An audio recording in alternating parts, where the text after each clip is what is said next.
Okay so last class में हम लोगों ने क्या क्या देख लिया था। ओके हम लोगों ने ये लाइसोसोम है ना, फंक्शन ऑफ लाइसोसोम, माइट्रोकॉन्ड्रिया जो कि एटीपी बनाता है, इसके बारे में हम लोगों ने देख लिया था, है ना। ये एटीपी बनाता है माइट्रोकॉन्ड्रिया, इसके बारे में देख लिया था हम लोगों ने। और प्लास्टिड्स देख लिया था जो प्लांट्स के अंदर रहते हैं, जो कि उनका बेसिकली खाना बनाने का काम करते हैं और वो ग्रीन कलर देते हैं क्लोरोप्लास्ट की वजह से, ये भी हम लोगों ने देख लिया था। और राइबोसोम्स देख लेते हैं जो कि प्रोटीन बनाते हैं सेल के अंदर में। इसके बाद हम लोग आगे बढ़ते हैं। उसके बाद हम लोगों ने वैक्यूल्स देख लिया था जो कि वाटर का जो बबल टाइप का था, जो कि एनिमल में टेम्प्रोरी रहता है और प्लांट में 50 से 90% रह सकता है, ठीक है। 90% एकदम, जब एकदम टाइट ट्रंक हो जाएगा ना पेड़ की, जब जो सबसे नीचे वाला तला होता है उसमें ज़्यादातर सेल्स में वैक्यूल्स ही भरा रहता है। अब वो हार्ड हो गया, उसको ग्रोथ नहीं करनी है, टिका रहना है बस, तो उसके लिए वैक्यूल्स रहता है, जो जिसकी वजह से उसमें टचिडिटी आती है, मतलब कि वो फ्लेक्सिबल ना होकर एकदम स्ट्रांग हो जाते हैं, कड़क। अच्छा, उसके बाद हम लोगों को देखना था आज, वो है डीएनए। डीएनए देखना था हम लोग को, जो कि है डीऑक्सी राइबो न्यूक्लिक एसिड, ठीक है। और हम लोग आज देखेंगे आरएनए। तो जो डीएनए है वो फाउंड होता है न्यूक्लियस के अंदर में and also found in mitochondria के अंदर में। तो मैंने पिछले क्लास से बता दिया था कि माइट्रोकॉन्ड्रिया में किस लिए होता है, क्योंकि टेम्प्रोरी सबसे पहले माइट्रोकॉन्ड्रिया में बन जाता है, फिर डीएनए में प्रॉपरली आता है, लेकिन माइट्रोकॉन्ड्रिया वाला जाता नहीं है, वो बस वहीं रहता है। इसकी वजह से माइट्रोकॉन्ड्रिया के अंदर भी डीएनए होता है। अच्छा, उसके बाद हम लोग डीएनए है, डीएनए का नॉर्मल सा काफ़ी कुछ तो मैंने पिछली क्लास से बता ही दिया था। ये इस तरह का डिज़ाइन होता है डीएनए का, जिसमें डबल हेलिक्सल स्ट्रक्चर होता है इसका, ठीक है। इसमें कुछ खास हमें जानने की ज़रूरत नहीं है, यही चीज़ है, ठीक है। अच्छा जी, चलो आगे चलते हैं हम लोग इसमें ही, जो कि है आरएनए। तो आरएनए होगा राइबो न्यूक्लिक एसिड, तो इस वाले में भी राइबो न्यूक्लिक एसिड होता है, बस इसमें डिऑक्सी लग जाता है इसके आगे बस, तो इतने का फ़र्क होता है। राइबो न्यूक्लिक एसिड, तो किसी एक का भी अगर फुल फॉर्म याद है तो दोनों का ही ऑलमोस्ट याद हो जाएगा, तो डीएनए का याद करने से ज़्यादा ठीक रहेगा। अच्छा जी, तो उसके बाद क्या होता है, it help in synthesize of protein in our body. तो जो आरएनए है वो हमारे बॉडी के अंदर में प्रोटीन सिंथेसाइज करने का काम करता है, ठीक है, ये भी है। तो आरएनए जो बेसिकली जो था, हम लोगों ने अगर देखा होगा तो लास्ट टाइम पे किसी के अंदर आरएनए भी था, है ना, किसी के अंदर आरएनए भी था। अब वो कहाँ पे मिलेगा नहीं मिलेगा क्या पता, बहुत पीछे रह गया, चलो कोई बात नहीं। तो आरएनए भी बेसिकली प्रोटीन को सिंथेसाइज करने में मदद करता है, ठीक है। अच्छा, आरएनए जो है ना वो बेसिकली दो टाइप का होता है, एक होता है एमआरएनए और बेसिकली तीन टाइप का हो गया, एमआरएनए, आरआरएनए और टीआरएनए, ठीक है। इसमें से हम लोग को जो हमें सबसे ज़्यादा इंपॉर्टेंट है वो तीसरा वाला है, एमआरएनए, ठीक है। ये क्यों, क्योंकि ये it carry genetic information in living. तो जो जेनेटिक इन्फॉर्मेशन होता है ना वो ये कैरी करता है, ये मैसेंजर आरएनए होता है। एम का मतलब हो गया मैसेंजर आरएनए, ठीक है। तो ये मैसेज को आगे पीछे करने का काम करता है, और जो जेनेटिक इन्फॉर्मेशन होता है वो ट्रांसफ़र करता है। जैसे कैसे ट्रांसफ़र करता है, मुझे समझ लो इस चीज़ को। कैसा होता है, जैसे किसी का ये हाथ है, ठीक है, ये किसी का हाथ है, जैसे इसकी उंगलियाँ निकली हुई है, ये इसका हाथ है। लेट्स सपोज को उसको यहाँ पे कहीं पे चोट लग गई, ठीक है, इस जगह पे चोट लग गई और यहाँ पे क्या हो गया, गड्ढा हो गया, ठीक है, इस जगह पे गड्ढा हो गया चोट लगने के बाद में, ठीक है। अब हमें पता है कि यहाँ पे घाव भरेगा, ब्लड आएगा, है ना, प्लाज्मा आएगा और इस घाव को थक्का जमा करके घाव को भरेगा। अब उसको नहीं पता कि जैसे हर आदमी का, इंसान अलग अलग शेप का होता है, मतलब किसी का हाथ मोटा होता है, किसी का पतला होता है, किसी का है ना लंबा होता है, किसी का अलग अलग शेप साइज़ का होता है। तो अब उसको नहीं पता कि उसको जो यहाँ पे जो शेप देना है वो किस वाले टाइप का देना है, पुराना इसका हाथ कैसा था, है ना। ये इन्फॉर्मेशन अब ब्लड को कहाँ से आएगी, वो एमआरएनए ला करके देगा। कहाँ से लाएगा, ये न्यूक्लियस के अंदर जो डीएनए रहेगा, ठीक है ना, डीएनए रहेगा, वहाँ से इन्फॉर्मेशन लेगा और एमआरएनए लेकर के आएगा कि अरे अरे बस बस बस इतना ही करना है, इतना ही करना है, इससे ज़्यादा नहीं करना है। अगर जितना ज़रूरत है उसको, जो उसका हाथ रिपेयर करने में, अगर उससे ज़्यादा करने लग गया, उससे ज़्यादा रिप्रोड्यूस करने लग गया और उससे ज़्यादा यहाँ पे बना दिया उसने, तब उसको डॉक्टर क्या कहेगा कि भैया आपको तो कैंसर हो गया यहाँ पे, है ना। तो यही चीज़ होता है बहुत सारे बॉडी पार्ट में, क्या होता है कि वहाँ पे डैमेज हो जाता है, रिपेयर करने आते हैं और वो हद से ज़्यादा रिपेयर कर देते हैं, बस वहीं पे वो क्या होता है, कैंसर हो जाता है। तो तो mRNA क्या करता है, मैसेंजर होता है। ये क्या करता है, जेनेटिक इन्फॉर्मेशन लेकर के जाता है न्यूक्लियस के अंदर, डीएनए से लेकर के जाता है और वहाँ जा कर के बताता है भैया बस इतना इतना इतना ही काम करना है, बेसिकली ये। जैसे एक होता नहीं है जो घर बनाने के लिए हम लोग एक वो लगा देते हैं कि ठेकेदार टाइप का, कि भैया ऐसा ऐसा घर बनाना है, तो वहाँ पे देखता रहता है कि हाँ भैया बस इतने इतने इतने घर बनाना है, ऐसा ऐसा बस ऐसा, तो वही चीज़ करते हैं। ठीक है, आगे चलते हैं। प्रोकैरियोटिक सेल और यूकैरियोटिक सेल, हम लोगों ने ये फर्स्ट चैप्टर में भी देखा था। प्रोकैरियोटिक सेल होता है और एक यूकैरियोटिक सेल होता है। ठीक है, दो टाइप का होता है। प्रोकैरियोटिक में ना न्यूक्लियस नहीं पाया जाता, इसमें जो क्रोमोसोम्स होते हैं ना वो ऐसी ऐसी ऐसी अंदर में रहते हैं। ठीक है, उसके बाद हम लोगों ने देख लिया था फ्लैजिला, ये जो हम लोगों ने उसकी देखी थी, बेसल बॉडी, याद है, बेसल बॉडी, हुक और फिर फिलामेंट, ये 3 टाइप के थे इसके टांग थी, ये हम लोगों ने देखा था लास्ट टाइम में। अच्छा, उसके बाद इसकी सेल वॉल होती है। सेल वॉल ये जो क्या बोलते हैं इसको, प्रोकैरियोटिक सेल में सेल वॉल होती है, एनिमल में सेल वॉल नहीं होती है, प्लांट में सेल वॉल होती है। ठीक है ना, तो प्रोकैरियोटिक में भी सेल वॉल होती है। उसके बाद ये पतली वाली जो लेयर दिख रही है, ये वाली जो लेयर दिख रही है, ये क्या है, सेल मेम्ब्रेन की लेयर है। क्रोमोसोम्स हमने देख ही लिया। साइटोप्लाज्म यानी कि सेल के अंदर जो लिक्विड भरा हुआ है उसको साइटो यानी कि सेल का प्लाज्मा है। ठीक है, उसके बाद राइबोसोम जो कि प्रोटीन बनाने में हेल्प करेगा, ऐसे छोटे छोटे डॉट डॉट से होते हैं, प्रोटीन बनाने में हेल्प करेगा, इसको भी तो एनर्जी चाहिए ना वैसे। उसके बाद प्लाज्मिड हो गया और उसके बस यही फ्लैजिला, तो ये मेन जो है वो यही है। अच्छा जी, आगे चलते हैं यूकैरियोटिक सेल्स पे। यूकैरियोटिक हम लोगों ने काफ़ी देर से देख रहे हैं, वो यूकैरियोटिक ही सेल देख रहे हैं। यू मतलब ऐसे कर लोगे तो YOU, यू कर लो। ठीक है, यूकैरियोटिक का यू कर लो, और यू मतलब यू यानी कि इंसान, तुम, है ना, एक ह्यूमन बीन, तो तुम्हें समझ में आ जाएगा कि ये ह्यूमन बीन का सेल है। ठीक है, प्रोकैरियोटिक, फिर उसके बाद जो अगला बच गया वो प्रोकैरियोटिक। प्रोकैरियोटिक वो क्या है, कीड़े वीड़े बैक्टीरिया ये सब का हो गया प्रोकैरियोटिक। ठीक है, तो चलो यूकैरियोटिक में हमारे पास क्या था, साइटोप्लाज्म, हमें पता है सेल का प्लाज्मा साइटोप्लाज्म, न्यूक्लियस है इस वाले में, एंडोप्लाज्मिक रेटिकुलम हम लोगों ने देख लिया था, ये वाला रफ है आर, ये और ये वाला स्मूथ है। ठीक है, ये वाला क्या है, माइटोकॉन्ड्रिया, ये क्या है, गोल्गी बॉडी है, ये क्या है, लाइसोसोम है जो सुसाइडल बैग, फिर ये क्या है, माइटोकॉन्ड्रिया है जो कि एनर्जी बनाता है। ठीक है, ऑक्सीजन लेता है और एटीपी बनाता है, ग्लूकोज ऑक्सीजन ये सब लेता है। और यहाँ जो डॉट डॉट से दिख रहे हैं, ये बीच में जो डॉट डॉट से दिख रहे हैं, ये सारे क्या है, ये सब राइबोसोम्स है जो कि प्रोटीन बनाते हैं। और एक्सोस्केलेटन, अगर इसमें आप ये देखोगे तो ये कुछ धागे जैसा, ये ऐसे से सिरा है, ये वाला धागे जैसा है, ऐसे ऐसे करके ना लंबा सा, तो ये क्या करते हैं, ये बेसिकली स्केलेटन का काम करते हैं, यानी कि ढांचा प्रोवाइड करने का हेल्प करता है सेल के अंदर में, एक्सोस्केलेटन। ठीक है, अच्छा चले आगे। तो यहाँ पे हम लोग चलते हैं प्रोकैरियोटिक और यूकैरियोटिक के बीच में हम लोग को डिफरेंस देखना है अब। ठीक है, तो सेल का साइज़ देखते हैं, ये जनरली छोटा होता है। प्रोकैरियोटिक 1 से लेकर 10 नैनोमीटर के अंदर होता है, और यूकैरियोटिक जनरली लार्जर साइज़ का होता है, 5 से लेकर के 100 माइक्रोमीटर, है ना, कह सकते हो, इतने साइज़ का होता है। अच्छा, उसके बाद क्या देखते हैं, न्यूक्लियस रीजन जो होता है इसमें नॉट वेल डिफाइंड, इसका न्यूक्लियस अच्छे से नहीं बना हुआ है। इसका न्यूक्लियस देखो कैसे अजीब सा पड़ा हुआ है, और यहाँ पे बीच में न्यूक्लियस यहाँ पे है। ठीक है, तो ये हो जाएगा नॉट वेल डिफाइंड। उसके बाद हम आगे चलते हैं, इट इज़ वेल डिफाइंड होता है यहाँ पे। यूकैरियोटिक सेल क्या होता है, वेल डिफाइंड होता है। अच्छा, इसके बाद हम लोग चलते हैं, इसके अंदर राइबोसोम्स जो होते हैं ना, राइबोसोम्स, प्रोकैरियोटिक के अंदर जो राइबोसोम्स बनते हैं वो 70S टाइप का राइबोसोम्स होता है, और जो यूकैरियोटिक के अंदर होता है वो 80S टाइप का राइबोसोम होता है, जो कि प्रोटीन को सिंथेसाइज करने में हेल्प करते हैं राइबोसोम्स। ठीक है, 70S और 80S, तो ये क्या हो गया, 70S और 80S का क्या मतलब है, ये समझ लो कि जैसे सैमसंग का फ़ोन होता है ना, सैमसंग अल्ट्रा, है ना, 8, और एक बोलते हैं सैमसंग अल्ट्रा 9, तो ये क्या होता है, ये मॉडल नंबर होते हैं ना ऐसे 8 और 9, उसी तरीके से समझ लो कि ये पुराना मॉडल है 70 और ये क्या है 80, ऐसे ये नया मॉडल है। इसका मतलब क्या है कि ये थोड़ा सा कम काम करता है और ये बहुत ज़्यादा अच्छे से काम करता है।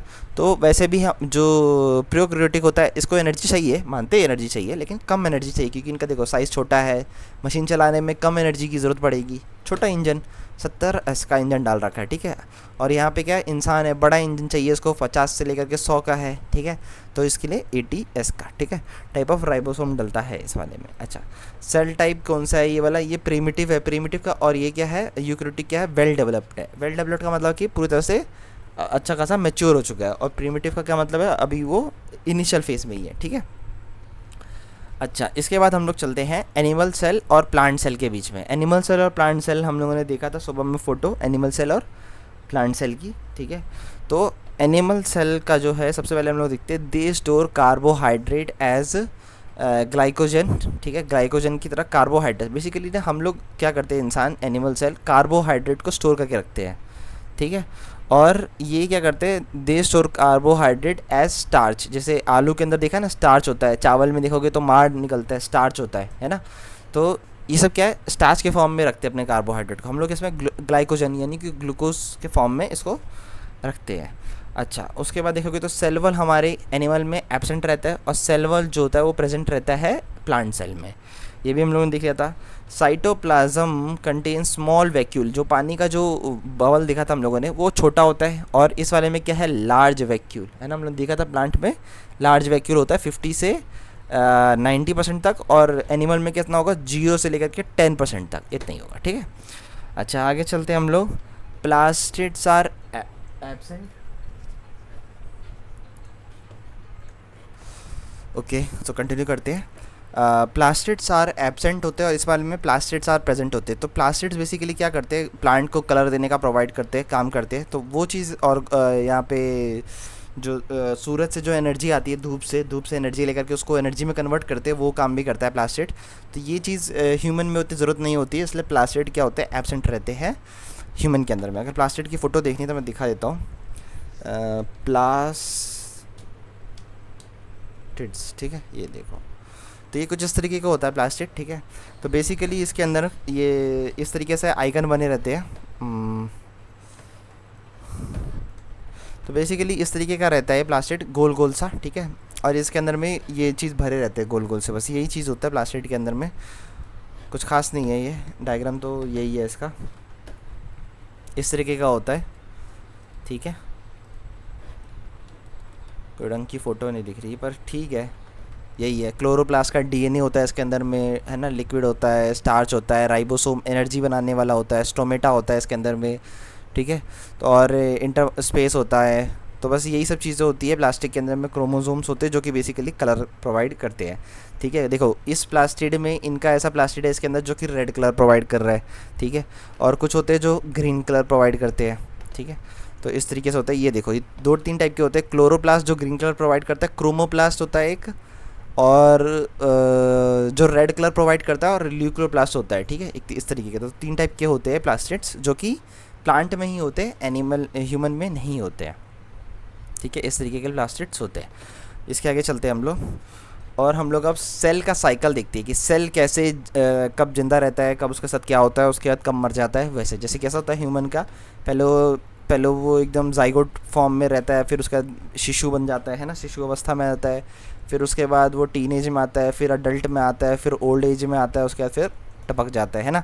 जैसे बहुत सारे स्टेज है ना, वैसे सेल का भी स्टेज रहता है। वरना ऐसे तो सेल अगर बूढ़ा ही नहीं होगा तो कभी मरेगा ही नहीं, फिर नया सेल बनाने की ज़रूरत क्या है। तो इस तरह से सेल भी मर जाते हैं कुछ समय में, ठीक है। तो शुरुआत करते हैं सबसे पहले हम लोग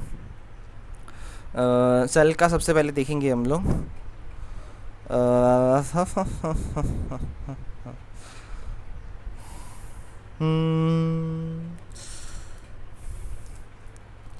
सबसे पहले देखो, जब सेल टूटता है ना, पहली बात देखो सेल कैसे बनता है। जैसे एक पुराना सेल है, ऐसा टूट जाता है, फिर ये वाला पार्ट इधर एक सेल बना लेता है, और ये वाला पार्ट इधर एक सेल बना लेता है। तो ये जो सेल होता है ना, जब नया नया बनता है तब भी बहुत छोटा बनता है। जैसे ये सेल का साइज़ अगर इतना बड़ा है ना, जो नया सेल बनेगा ना वो इतना सा बनेगा, और यहाँ वाला भी पार्ट छोटा सा बनेगा, इतना सा बनेगा। दोनों दोनों छोटे छोटे बनते हैं। फिर इनका क्या होता है, इनका ग्रोथ शुरू होता है। सबसे पहले G1 ग्रोथ 1 फेज शुरू हो जाता है इनका, ठीक है। तो ये ग्रोथ होता है इनका, और ये धीरे धीरे करके वापस से इस साइज़ के बराबर इतना बड़ा होते हैं पहले, ठीक है। फिर क्या करते हैं, ये डीएनए सिंथेसाइज करते हैं, ठीक है। इसके अंदर डीएनए का जो भी है वो इसके अंदर आ जाता है, डीएनए सिंथेसाइज कर लेते हैं। फिर क्या होता है, ग्रोथ करते हैं ये दोबारा से, और प्रिपेयर करते हैं माइटोसिस करने के लिए। माइटोसिस में आने के लिए मतलब कि बेसिकली इन्हीं का डिवीज़न होएगा बेसिकली, ठीक है। अब जब इनको टूटना होता है 2 हिस्सों में, तब ये जैसे नॉर्मल साइज़ का ये है, लेकिन जब इसको टूटना होगा ना 2 हिस्सों में, तब उस टाइम पे ये थोड़ा सा और फूल के इतना बड़ा बन जाता है, ठीक है। फिर ये यहाँ से क्या होता है, बीच से टूटता है, और ये वाला जो पार्ट है, इतना दूर का जो पार्ट है, ये वाला पार्ट एक सेल बना लेता है, और ये वाला पार्ट एक सेल ऐसा बना लेता है, ठीक है। तो ग्रोथ करता है वापस से माइटोसिस करने के लिए। फिर उसका क्या होता है, माइटोसिस हो जाता है, उसका सेल डिवीज़न हो जाता है। माइटोसिस का मतलब ही क्या है, सेल डिवीज़न है। और जैसे ही सेल डिवीज़न होता है तो क्या होता है कि वो बहुत छोटा बनता है। देखो ये क्या है, बहुत छोटा सा बना है, और इसको इस साइज़ का बनने के लिए काफ़ी टाइम लगता है, उसके लिए उसको ग्रोथ का पीरियड वापस से दिया जाता है। फिर ये ग्रोथ का पीरियड होता है, फिर वापस से डीएनए सिंथेसाइज होता है, मतलब उसके अंदर इन्फॉर्मेशन आता है, डीएनए आता है, सब आता है। उसके बाद फिर वापस से वो टूटने के लिए बड़ा होता है और थोड़ा और उसका टूट जाता है। तो ये इस तरीके से, ठीक है। तो ये है सेल का साइकिल। चलो आगे चलते हैं हम लोग नेक्स्ट पेज पे, वो की है सेल डिवीज़न। सेल डिवीज़न कैसे होते हैं, ठीक है। तो मोड्स ऑफ सेल डिवीज़न हम लोग देखेंगे। तो इसमें होता है cell division usually occur in the following 3 ways से सेल डिवीज़न होता है। एक तो होता है ए माइटोसिस, माइटोसिस और मायोसिस, ठीक है। 3 टाइप के हैं, ए माइटोसिस, माइटोसिस और मायोसिस। तो सबसे पहले हम लोग देखते हैं माइटोसिस, यानी कि पहला वाला, ठीक है। तो इसमें सिंपल है, पेरेंट सेल है, एक बीच से हल्की हल्की लाइन खत्म। पहले क्या होता है, न्यूक्लियस बड़ा हुआ, ठीक है, न्यूक्लियस बड़ा हुआ, एक न्यूक्लियस इधर गया, फिर उसका थोड़ा हल्की लाइन आई और ये 2 हिस्सों में टूट गया, 2 डॉटर सेल में बन गया। इसको बोलेंगे माइटोसिस या फिर डायरेक्ट सेल डिवीज़न, क्योंकि इसमें क्या हो गया, प्लांट सेल था और सीधा डायरेक्ट सेल बन गया, तो इसमें कुछ खास नहीं था, इसलिए ये ए माइटोसिस हो गया ये, ठीक है। चलो दूसरे पे आते हैं हम लोग, वो है माइटोसिस। माइटोसिस में क्या होता है, जैसे कि पहले ये एक सेल है, ठीक है, फिर वो क्या आता है, वो प्रोफेस में आता है, क्या से अंदर का जो डीएनए है उसको अपना स्ट्रक्चर को अलग करने के लिए रेडी कर लेता है। फिर आता है मेटाफेस, ठीक है। मेटाफेस में आता है, तो जैसे देखोगे तो इसने डीएनए को कैसे अपना अरेंज कर लिया है। उसके बाद क्या होता है कि ये आता है एनाफेस में, ठीक है। उसके बाद में आता है ये टेलोफेस में, तो मतलब कि इसने क्या किया, अपने डीएनए को खोला ऐसे से, उसके बाद 4 इधर हो गए, 4 इधर हो गए और फिर 2 डॉटर सेल में बन गया। फिर उसके बाद क्या होगा, एक डॉटर सेल वापस से बड़ा होकर इंटरफेस बन जाएगा और इंटरफेस से वापस से ये चीज़ चलता रहेगा। तो ये क्या है, माइटोसिस है। तो ए माइटोसिस क्या है, ये डायरेक्ट सेल डिवीज़न है, पर इसमें क्या है, इस वाले में ना लंबा प्रोसेस है, 1 2 3 4 स्टेप आ जाते हैं। इस वाले में क्या है, 1 2 बस 2 स्टेप में ख़त्म, इस वाले में 1 2 3 4 स्टेप आ जाते हैं, ठीक है। तो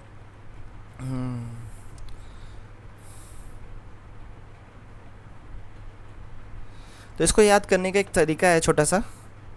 तो अगर हम इसको देखोगे तो ऐसे कर सकते हो आप याद, जैसे ये P है, P से प्रोफेस, M से हो जाएगा PM, ठीक है। फिर उसके बाद हम लोग आएंगे A से A, उसके बाद बोलेंगे M यहाँ होना चाहिए था, पर M की जगह पे AT है, ठीक है। तो PM AM कर सकते हो ऐसे याद, PM AM करके याद कर सकते हो, PM उसके बाद AM, ठीक है। तो PM या फिर AMD या AND, ऐसा भी कर सकते हो, PM और AND, तो ऐसा भी कर सकते हो, PM AND, ठीक है। और N को अगर नहीं भी याद हुआ तो चलेगा, ATD तो याद होने से रहा, ठीक है, ATD नहीं होगा, ATD याद नहीं होगा, तो AND, तो PM एंड, बस ये कर सकते हो, PM या फिर AM, ऐसे करके कुछ याद कर लो। मैं तो नॉर्मली याद कर रखा है PM और फिर यहाँ से AM, ठीक है, ऐसा, और M से कुछ भी नहीं है इस वाले में, टेलीफेस के लिए, ठीक है। तो इतना हो गया। या फिर आप ऐसे भी याद कर सकते हो, PM एट माइटोसिस, माइटोसिस में PM हो गया, ठीक है, PM एट माइटोसिस, ठीक है। इस तरह से कर सकते हो, प्रोफेस, मेटाफेस, A से एनाफेस, एट का T से टेलोफेस, और उसके बाद सीधा क्या माइटोसिस में डाल दो, PM एट माइटोसिस, ये भी डाल सकते हो, ठीक है। तो उसके आगे चलते हम लोग, ये माइटोसिस था। उसके बाद आगे चलते हम लोग, ये एनाफेस है, ठीक है। यहाँ पे ए माइटोसिस, माइटोसिस और मायोसिस पे अब आना है ना हम लोग को। अच्छा, तो ये वही वाला है प्रोफेस में। देखो अब ये जो प्रोफेस थे ना, इसी को अभी क्या कर रहे हैं, बड़ा करके दिखाएंगे। तो देखो प्रोफेस में कैसे ये अलग अलग थे, ठीक है। उसके बाद क्या हुआ, ये किस तरह से एक तरह से बने। फिर एनाफेस में क्या हुआ, ये आधा पार्ट इधर चला गया, आधा पार्ट इधर चला गया एनाफेस में। और फिर टेलोफेस में क्या हो गया, दोनों ने अपना अपना क्रोमोसोम बना लिया, उसके बाद वो डिवाइड हो गए, ठीक है। तो इस तरीके से होता है, तो यही चीज़ मेन है। उसके बाद हम लोग आगे देखते हैं मायोसिस, ये तीसरा वाला पार्ट देख रहे हैं हम लोग। तो ये माइटोसिस हो गया है, ये माइटोसिस था। अब हम लोग देखने जा रहे हैं मायोसिस। ए मायोटिस देख लिया, मायोटिस देख लिया, और अब मायोसिस देखने जा रहे हैं। मायोटिस में क्या डायरेक्ट हो जाता है, प्लांट सेल 2 हिस्सों में हुआ, बड़ा हुआ और अलग हो गया। माइटोसिस में क्या है, ये अंदर का माल पानी ना ये लोग चेंज करते हैं थोड़ा बहुत, ठीक है। उसके बाद ये क्या करते हैं, उसके बाद ये टूटते हैं। तो 4 फेस इनको क्या लगता है, सिर्फ अपना माल पानी चेंज करने में लगता है, ठीक है। उसके बाद ये टूटते हैं। तो डायरेक्ट अगर ये चीज़ यहाँ से यहाँ हो जाता है डायरेक्ट, तो फिर ये डायरेक्ट वाले में घुस जाता है, यानी कि ए मायोसिस हो जाता है, लेकिन इसमें टाइम लगता है, ठीक है। उस तरह से मायोसिस जो है, अब हम लोग मायोसिस पे आते हैं। तो मायोसिस में क्या होता है ना, मायोसिस भी ए मायोसिस जैसा ही काम करता है, ठीक है, ए मायोटिस जैसा। जैसे ये देखो, ये है इनर फेस, उसके बाद क्या हुआ, ये दोनों ने अपना अलग अलग ये किया, ठीक है। फिर क्या हुआ, 2 डॉटर सेल में टूट जाते हैं, ठीक है। उसके बाद क्या होता है ना, प्रॉब्लम इसमें ये है कि इसमें एक बार और टूट जाते हैं, ये भी टूटा, ये भी टूटा, ये भी टूटा, ये टूटा, तो इसमें कितना रिजल्ट निकल के 4, इसमें निकल के 4।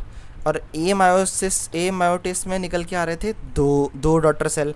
मायोटिस में भी कितने निकल के आ रहे थे, मीटोसिस में भी निकल के आ रहे थे 2, लेकिन मायोसिस में कितने निकल के आ रहे हैं, मायोसिस में निकल के आ रहे हैं 4। यही अंतर है इस वाले में, ठीक है। इस वाले में डायरेक्ट होता है, इसमें घुमा के होता है, इस वाले में भी डायरेक्ट होता है, लेकिन इस वाले में 2 बच्चे निकलते, इस वाले में भी 2 बच्चा निकलता है, इस वाले में 4 बच्चे निकलते हैं, ये अंतर है इस वाले में, ठीक है। तो डॉटर सेल इस वाले में 4 निकलती है। अच्छा, इसके बाद चलते हम लोग, अच्छा लास्ट टॉपिक हो गया, हम लोग ख़त्म ही हो गया, इसके बाद कुछ नहीं बचा। तो ये देखोगे तो यहाँ पे भी दिखाई दे रहा है प्रो फेस में कैसे ये अलग होता है, फिर मेटा फेस में कैसे ये अलग होता है, फिर एना फेस में कैसे अलग होता है, फिर टेलीफोस में। तो कैसे याद रख सकते हो, पी एम है ना, at, P M at mitosis याद कर सकते हो, माइटोसिस, ठीक है, mitosis, P M at mitosis, ये हो गया। अच्छा, अभी ना लास्ट एक टॉपिक रह गया जो कि हम देख लेते हैं, एक्सोसाइटोसिस और एंडोसाइटोसिस, इसको देख लेते हैं हम लोग। E N D O, endocytosis and exocytosis. तो देखो ये होता है एंडोसाइटोसिस और एक्सोसाइटोसिस, ठीक है। इसमें देखोगे तो एक्सोसाइटोसिस और एंडोसाइटोसिस, इसमें कैसा होता है ना, जैसे अगर आप देखोगे तो हमारी जो स्किन है वो एक्सोसाइटोसिस पे काम करती है, ठीक है। एक्सोसाइटोसिस कैसे, हमारे शरीर के अंदर जो पसीना होता है वो हमारे स्किन के द्वारा निकल जाता है ना, तो वही चीज़ देखो कैसे यहाँ पे हमारे मेम्ब्रेन से कैसे ये थोड़ा सा गैप बनाया और यहाँ से निकल गया।